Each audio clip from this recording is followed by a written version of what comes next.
السلام علیکم۔ ابرار رشید آپ کی خدمت میں حاضر ہے۔ گزشتہ روز میں نے ایک ویڈیو کی تھی ایبٹ آباد میں ڈاکٹر وردہ کے قتل کے حوالے سے۔ اس پر کافی اچھا رسپانس ملا، کامنٹس ملے جلے کامنٹس تھے۔ ڈاکٹر وردہ کا پوسٹ مارٹم ہو گیا، ڈاکٹرز کا احتجاج ختم ہو گیا، تدفین ہو گئی۔ ہوا کیا اور آگے کیا ہونے والا ہے، اس حوالے سے بات کریں گے، لیکن اس سے پہلے ایبٹ آباد پولیس کے افسران اور ان کے تمام جو اہلکار ہیں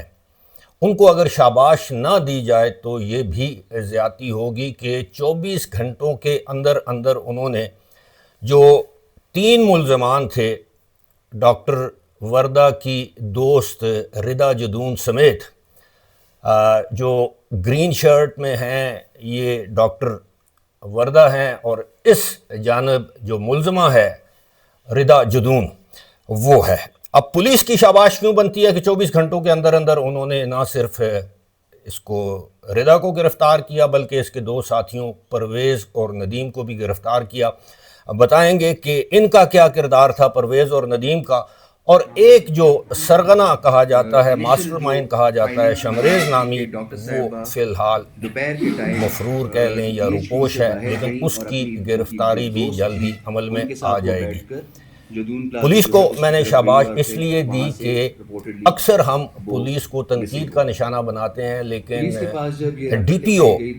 ایبٹ آباد ہارون رشید نے جو پریس کانفرنس کی، اس پریس کانفرنس کی ان ایڈیٹڈ ویڈیو جو ہے وہ اگلی میں اس میں آپ کے سامنے پیش کروں گا۔ اس میں آپ دیکھ سکتے ہیں صحافیوں کے سوالات بھی ہیں اور پولیس نے کس طرح اس سارے معاملے کو حل کیا۔ اور پہلے تو میں آپ کو بتاؤں گا کہ ہوا کیا۔ ہوا یہ ہے کہ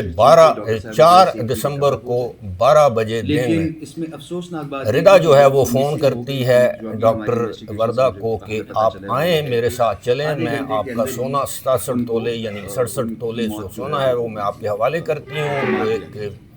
انڈر کنسٹرکشن مکان میں لے جاتی ہے،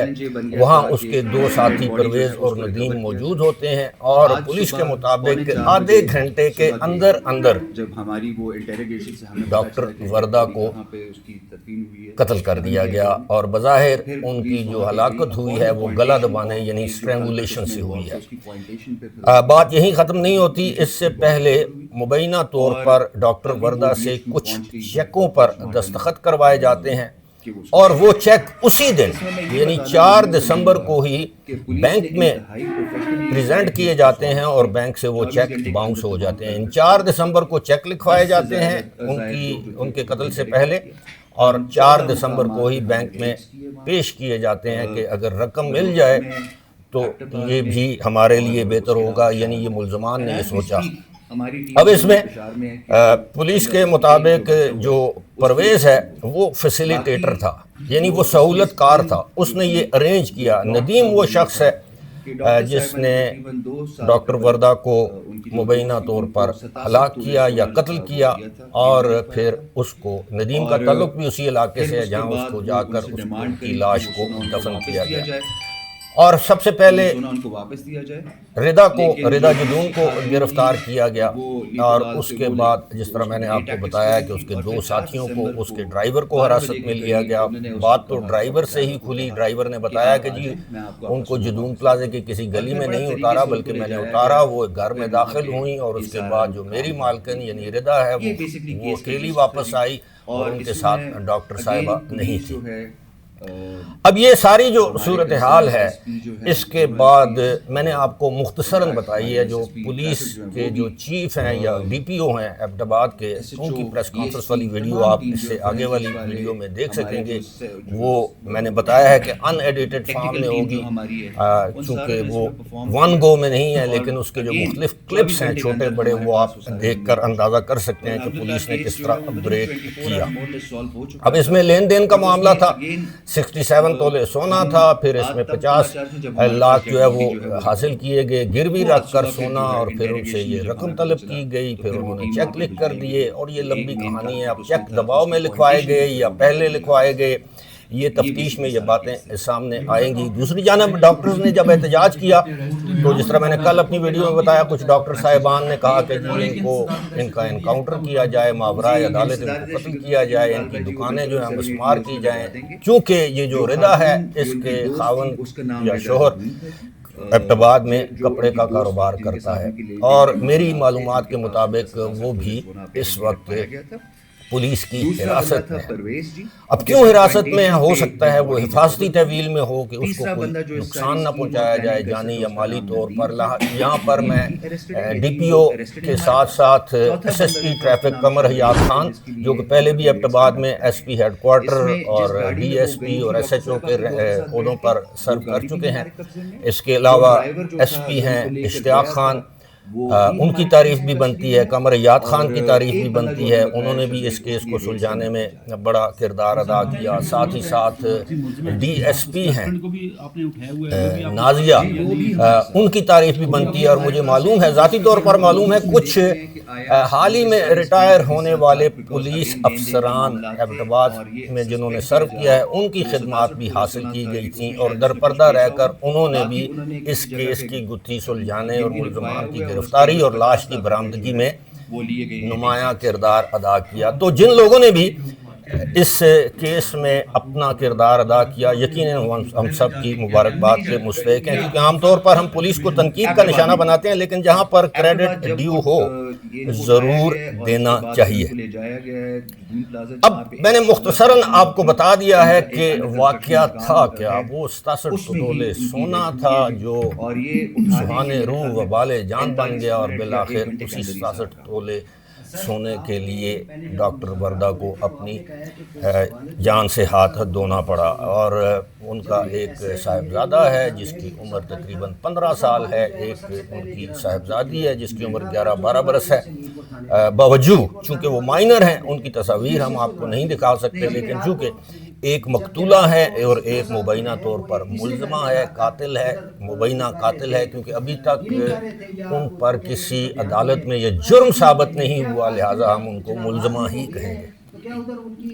ردا کے بارے میں بھی جس طرح میں پہلے بھی ذکر کر چکا ہوں کہ اس کا ماضی بھی یہی ہے کہ یہ ماضی میں بھی اس طرح کی ڈیلنگ جسے ہم کہتے ہیں، سودے بازی، پراپرٹی کے کاموں میں ملوث رہی ہے، لیکن بالآخر